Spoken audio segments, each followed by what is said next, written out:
And जितना ज्यादा fake narratives Bollywood ने फैलाया है ना, nobody has damaged more. So the movie came Jodha Akbar. You are glorifying a butcher like Akbar, and then lot of people have this stupid idea of Hindu, Muslim and all that जो चल रहा है. मैंने एक तो मुझे जैसे अगर कुछ बोलो अरे ये एंटी मुस्लिम, एक तो मैं बोलता हूँ कि I am in the forces, ये नॉनसेंस ना वहां जाके करो बाहर. आधे ज्यादा मेरे कोर्समेट जो है ना मुस्लिम्स हैं and they are commanding officers and fighting in the front. Number 1, जिसने वीर अब्दुल हमीद, ठीक है, ब्रिगेडियर उस्मान, एपीजे अब्दुल कलाम, ऐसे लोगों के बारे में नहीं पढ़ा, पहले जाके पढ़ो. पहले get anywhere near to them, then we'll talk about Muslim Hindu, that separate. I am talking about anti India forces and there are many anti India forces. So जब हम फ्रंट्स की बात करते हैं, हम बोलते हैं ना 2 front 3 front, it's a 2.5 front. Half front is inside. Internal enemies, those have to be dealt with. And when we talk about internal enemies, वो तुम्हें फिजिकल से ज्यादा मेंटली डैमेज करते हैं, साइकोलॉजिकली. हाउ?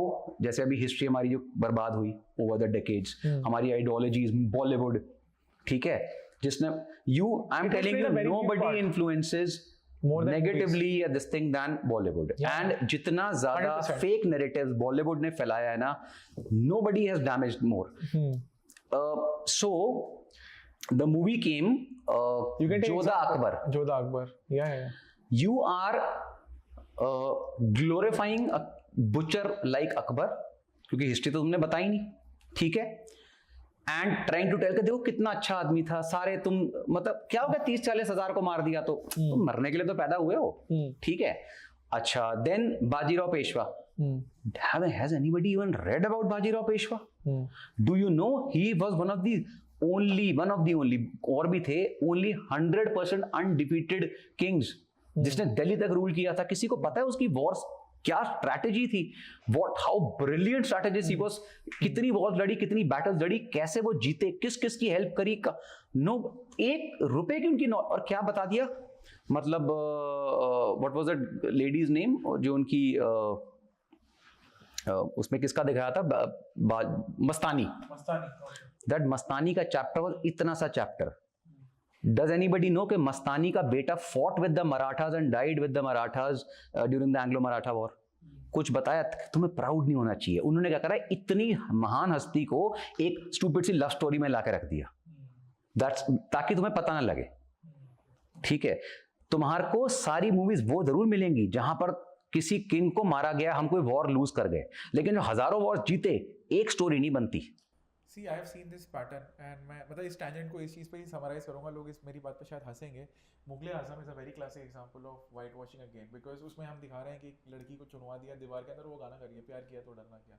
मतलब see we are still imbibing that ideology and putting that person into the wall is very okay, it's very artistic, very glorifying. वो जो भी उनका किंग था वो लड़ रहा है, सलीम अपने प्यार के लिए लड़ रहा है, but ultimately what are we giving as a message? यार मेरा एक बड़ा सिंपल एग्जांपल है Taj Mahal. You make a monument, somebody makes monument for you, पूरी अपनी हार्डवर्क से 20,000 लोगों ने, और उसका प्राइस क्या, तुमने उसके हाथ कटवा दिए. मुझे हिंदू हिस्ट्री की पूरी हिस्ट्री में कोई एक एग्जाम्पल इसके आसपास भी निकलवा दे. अगर हमारे केस में ऐसी कोई चीज़ हुई है जहाँ पे लोगों ने कि उनको इतने अवार्ड्स मिले हैं, इतने रिवॉर्ड्स मिले हैं कि they flourish for life, and you are talking about ये.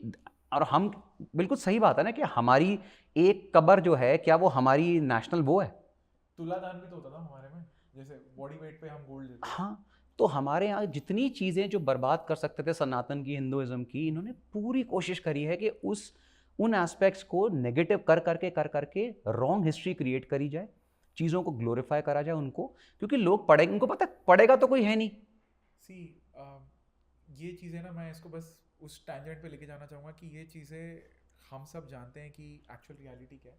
ऊपर से आप गोल्ड पे कितनी परत लगा दो किसी और मेटल की या कुछ भी करो, अंदर से सोना सोना ही रहता है, आप उसको हटा नहीं सकते, because eventually with time everything erodes, gold will stay as gold. It's as simple as that. And Sanatan has been gold and will always be gold. There is no doubt about it. चाहे आप राम मंदिर को बोलोगे कि राम मंदिर पहले बाबरी मस्जिद था, but it was factfully proven by KK and the person, the historian, right, कि it was factfully there, and he said it, very logical answer he gave was कि देखो हमारा मक्का मदीना है, example, वैसे बहुत सारे मॉस्क हैं, उनके लिए वो राम मंदिर वाज द बर्थ ऑफ भगवान राम, या है ना. आप सिंपल सा आर्गुमेंट सॉल्व कर सकते थे कि you could have just taken the Babri Masjid, put it somewhere else in the same amount of land and given them that, because if it's there, that toppest, the holiest of holy place, then what is then quarrel about it? Simple सी relocation ही तो है नहीं, but हमें लड़ना है, हमें लड़वाना है, हमें सब कुछ करवाना है, but एक simple सा solution नहीं निकालना उसके अंदर से. That is how the reality of India has been. It is, but it's very classic case of सबको फायदा होता है, पॉलिटिशियन को फायदा होता है, स्टोरी वालों को फायदा होता है, मीडिया वालों को फायदा होता है. यार मैं सिर्फ civilian I'll tell you one more example. So this country is so rich in culture and heritage. अगर मैं इसको टूरिस्ट डेस्टिनेशन बनाना चाहूँ ना, पूरी दुनिया एक तरफ है और ये कंट्री एक तरफ है, पूरे एक जन्म भी कम है इस कंट्री को इतनी चीज़ें यहाँ पे देखने के लिए.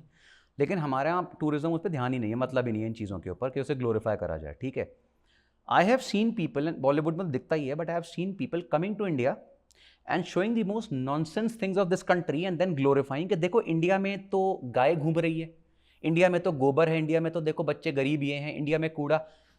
Have you been to Paris? Most of this कचरा उससे ज़्यादा वहाँ फैला हुआ है. गो एंड सी न्यूयॉर्क के सबवेज. लेकिन क्या वो उसे ग्लोरीफाई कर रहे हैं? ये प्रॉब्लम दुनिया की हर कंट्री में है. हमारे यहाँ ग्लोरीफाई को, ताकि क्योंकि तुम्हारे को दिखाना चाहते हैं कि लुक योर और मैं ये नहीं कह रहा प्रॉब्लम्स नहीं है, हमारे यहाँ बहुत प्रॉब्लम है. लोगों ने बहुत जो सिविल सेंस से बिल्कुल जीरो है, कोई डाउट नहीं है, करप्शन बहुत है, रोड्स खराब है, लेकिन क्या पूरी कंट्री ऐसी है? हमारी कंट्री में let's say today you want to go to any, choose one state in the entire country. मुझे बताओ अगर कुछ 6 महीने में भी उस पूरे स्टेट को ढंग से देख सकते हो, इतनी टूरिस्ट प्लेसेस हैं कि नहीं? तो फिर क्या उसे कभी ग्लोरीफाई करा गया? तो हमारा प्रॉब्लम यही है कि हमने ना अपनी पॉजिटिव साइड्स, कल्चरल साइड दिखाई नहीं दी. वो जो स्लेव मेंटालिटी है ना, वाइट स्किन के जो तरफ अट्रैक्शन, और वो एक्सट्रीम भर चुका है हमारे अंदर. So that has to come out and it's thankfully चीज़ें बेटर हो रही हैं. Yeah thank you so much इस क्लिप को एंड तक देखने के लिए. अगर आपको ऐसी ही interesting and value adding clips देखनी है, then dream with Neeraj clips को सब्सक्राइब कर लीजिए. Until then keep dreaming. I will see you in the next one.